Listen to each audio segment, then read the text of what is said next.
Je voudrais partager un petit moment en fait qu'on a vécu hier au cours de méditation que je trouvais important.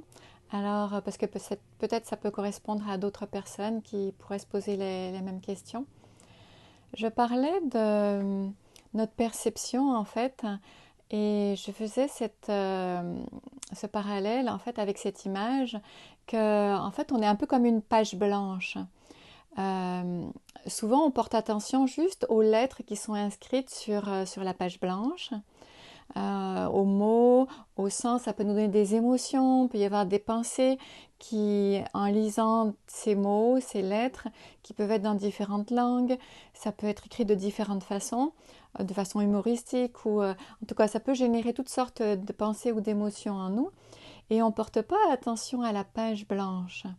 Alors qu'en fait, elle est essentielle. S'il n'y avait pas de page blanche, il n'y aurait rien d'écrit. Il y aurait pas de mots, ça n'existerait pas, il ne serait pas là. Et, et donc c'est important de vraiment porter attention à la page blanche qui vient soutenir, qui vient accueillir en fait tous ces mots. Puis ça peut être des mots, mais ça pourrait être aussi des grosses tâches.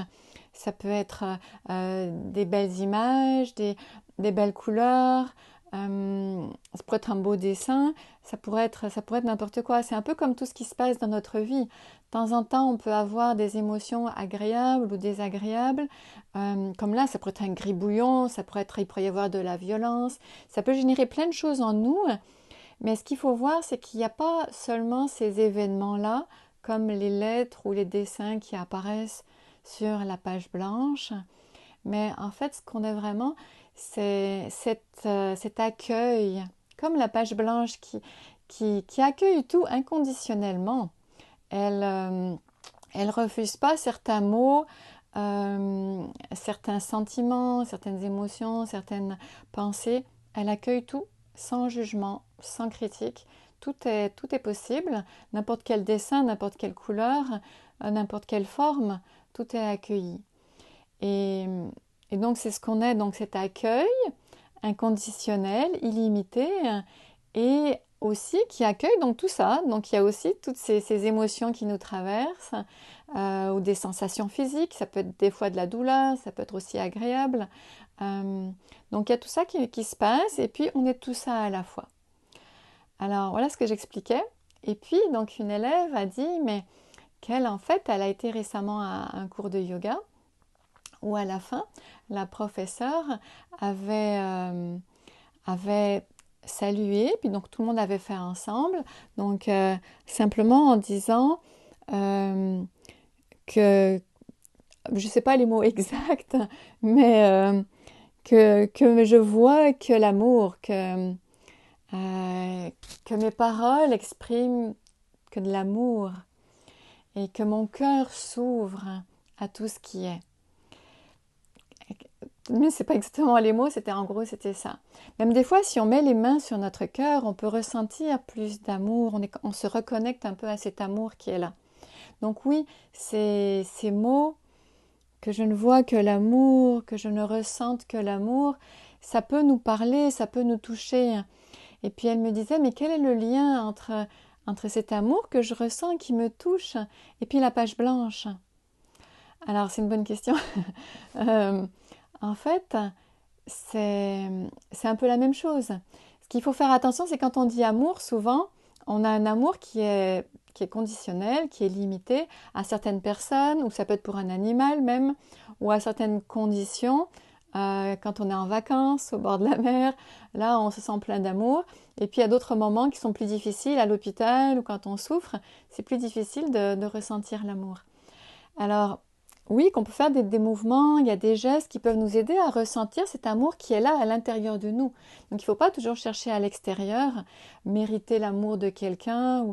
Ça va toujours, du moment que c'est limité, il va y avoir de la souffrance.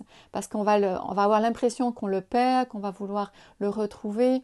On a l'impression que c'est limité dans le temps. Donc là, on veut parler d'un amour qui est beaucoup plus inconditionnel, qui est beaucoup plus pur, si on pourrait dire, en fait, parce qu'en fait, c'est un amour qui accueille tout, donc qui est illimité. Alors, on peut avoir des gestes qui vont venir pointer vers cet amour, comme on peut faire des méditations sur l'amour. Et si des fois on se sent comme un peu éloigné, ça peut nous reconnecter à ça. Mais en fait, l'amour, il est toujours là. Et c'est la page blanche, c'est la nature de la page blanche. Parce qu'en fait, il n'y a que ça. Quand je dis que la page blanche est un amour inconditionnel, elle est un accueil inconditionnel, il n'y a que l'amour qui peut accueillir sans jugement, sans limite. Quoi qu'il se passe, quoi que ce soit, qu'il fasse beau, qu'il fasse pas beau, que j'aime pas, il n'y a que l'amour qui peut accueillir de cette façon-là. Donc c'est notre nature profonde, cette page blanche, c'est sa trame, c'est de l'amour. De l'amour. Euh, Parce qu'il y a une paix inconditionnelle, il n'y a pas de conflit. La page blanche, elle accueille tout. J'ai dit la page blanche, mais ça pourrait être le ciel infini qui accueille tous les nuages, les avions, les oiseaux. Ça pourrait être l'océan qui accueille des petites vagues, des grosses vagues, des tempêtes qui passent. Donc il y a plein de choses qui passent, qui apparaissent, qui disparaissent. Mais il y a cette profondeur où tout est accueilli, où il n'y a pas de conflit, parce que quand on n'est pas identifié à quelque chose, il ne peut pas y avoir de conflit. Donc si on s'identifie à un dessin sur la page, si je reviens à la page blanche, ou si on s'identifie à un cœur, on s'identifie à un symbole, on s'identifie à un nom, à une image, probablement qu'à un moment donné, il va y avoir un conflit. Parce qu'à un moment donné, les choses changent, on veut retrouver ce qui était là, au contraire, on veut changer, on veut transformer les choses. Alors que la page blanche, elle n'a pas besoin de rien transformer, il n'y a rien à changer. Tout est totalement accueilli, sans limite. Donc dans cet amour, dans cette paix, on pourrait mettre n'importe quel mot. C'est le vide, c'est l'espace qui accueille tout, sans jugement, sans rien demander de plus, il manque rien. Tout est là. Donc tout est accueilli, y compris les manques, y compris les périodes plus difficiles, les idées sombres, les, tout ce qu'on aime ou qu'on n'aime pas, tout est accueilli totalement, totalement, inconditionnellement. Donc dans l'amour infini. Alors voilà ce que je voulais partager. Et ce qu'on peut, c'est juste le retrouver en soi. Et puis le laisser s'épanouir totalement. Donc il y a des moments où on peut ressentir un amour très fort, ça peut être très intense, et c'est bien. Puis des moments, ça peut être très doux, c'est dans le quotidien, dans des petites choses, dans des petits gestes, dans un sourire, dans l'éclair, dans une petite étincelle d'un œil, dans des petites choses. Et c'est le même amour. Et comme des fois il peut y avoir des petites vagues ou des grandes vagues, des fois il peut y avoir des grands mots ou des petites lettres, tout ça c'est des facettes de l'amour que l'on est. Alors on l'oublie des fois, donc ça peut être bien des fois de se repointer, donc par des gestes ou par des mots, par de différentes façons, par des symboles, par des dessins, on peut repointer vers cet amour qui est là et qui est toujours là, qui est notre âme de vie à tout instant, qui apparaît en tout, absolument en tout, en chaque partie du corps, dans notre mental, dans tout ce qui est, dans chaque objet qui m'entoure, dans chaque personne que je rencontre, dans chaque situation. C'est là tout le temps. Et c'est le mystère de la vie. C'est ce qui est extraordinaire. Et c'est qu'on ne le comprend pas, il n'y a pas d'explication. Il n'y a pas... C'est le mystère de la vie. C'est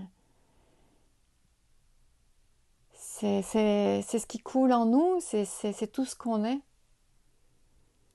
Il n'y a que ça.